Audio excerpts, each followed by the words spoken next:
জুবিন দা কেৱল অসমীয়া ৰাইজৰ হিয়ামতো নাছিল, আন্তঃৰাষ্ট্ৰীয় খ্যাতিসম্পন্ন এগৰাকী শিল্পী, পৃথিৱীৰ সংগীত অনুৰাগী প্ৰত্যেকজনৰে হিয়াৰ আমঠু আছিল জুবিন দা।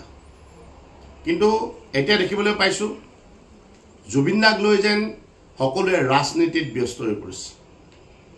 জুবিন দা সমাধি ক্ষেত্ৰলৈ যাবলৈ অসমৰ মাননীয় মুখ্যমন্ত্ৰী ডাঙৰীয়াই SOP জাৰি কৰিছে। এক অদ্ভুত কথা।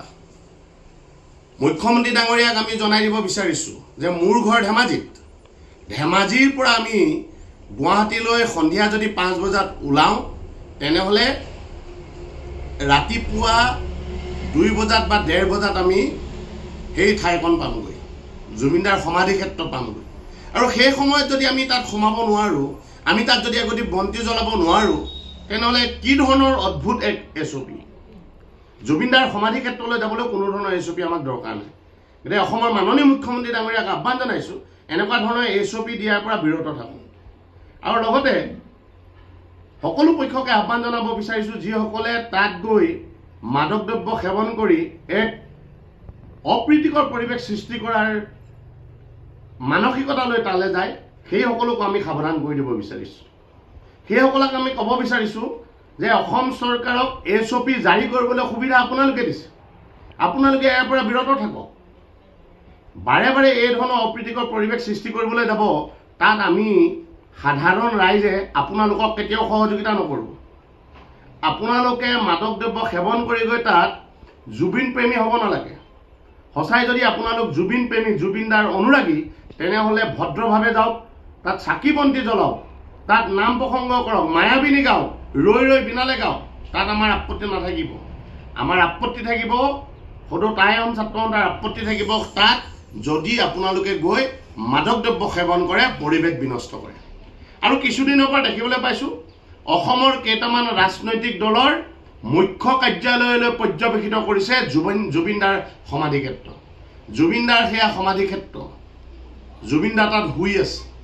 যিজন মানুহে ৰাজনীতি বেয়া পায় সেই মানুহজনৰ সমাধি ক্ষেত্ৰত গৈ ৰাজনৈতিক শ্লোগান দিব আৰু আমিবিলাকে তাত হয় ভয় দিম, এয়া কেতিয়াও হ'ব নোৱাৰে।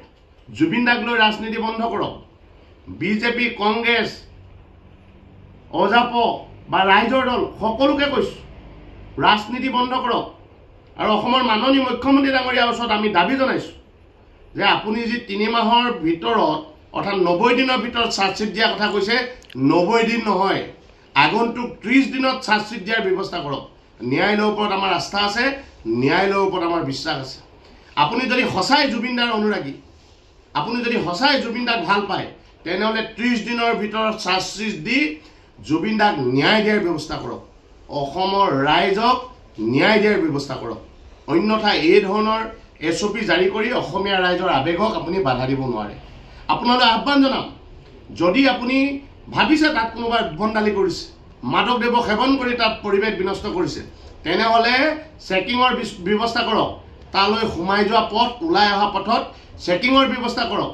পকেটত কোনোবাই মাদক দ্ৰব্য লৈ গৈছে নেকি, বেগত কোনোবাই মাদক দ্ৰব্য লৈ গৈছে নেকি, কোনোবাই ৰাগিয়াল সামগ্ৰী লৈ তাত প্ৰৱেশ কৰিছে নেকি, তাৰ বাবে চেকিঙৰ ব্যৱস্থা কৰক। প্ৰয়োজনীয় হ'লে অধিক আৰক্ষী তাত মোতায়েন কৰক। CC কেমেৰা ব্যৱস্থা কৰক। যদি CC কেমেৰা এতিয়া 2টা আছে তেনেহ'লে CC কেমেৰা বেছিকৈ তাত ৰখাৰ ব্যৱস্থা কৰক। গতিকে এইখিনি কথা আপোনালৈ আহ্বান জনাইছোঁ। আমি জুবিনদাৰ সমাধি ক্ষেত্ৰলৈ ৰাতি 12টাতো যাম, দিনতো যাম, ৰাতিপুৱা 3টাতো যাম, তাত আমাক কোনেও বাধা দি ৰাখিব নোৱাৰে। আপোনাৰ SOP আমাক বাধা দি ৰাখিব নোৱাৰে। SOP নহয়, তাত এক সুস্থিৰ পৰিৱেশ সৃষ্টি কৰিবলৈ আপুনি ব্যৱস্থা কৰক, আৰক্ষী মোতায়েন কৰক, CC কেমেৰাৰ ব্যৱস্থা কৰক। এয়া আমাৰ মুখ্যমন্ত্ৰী ডাঙৰীয়ালৈ আহ্বান। আপোনাৰ SOP আমি কোনোদিন নামানো, এইটো কিন্তু আমি আপোনাক সকীয়াই দিলোঁ।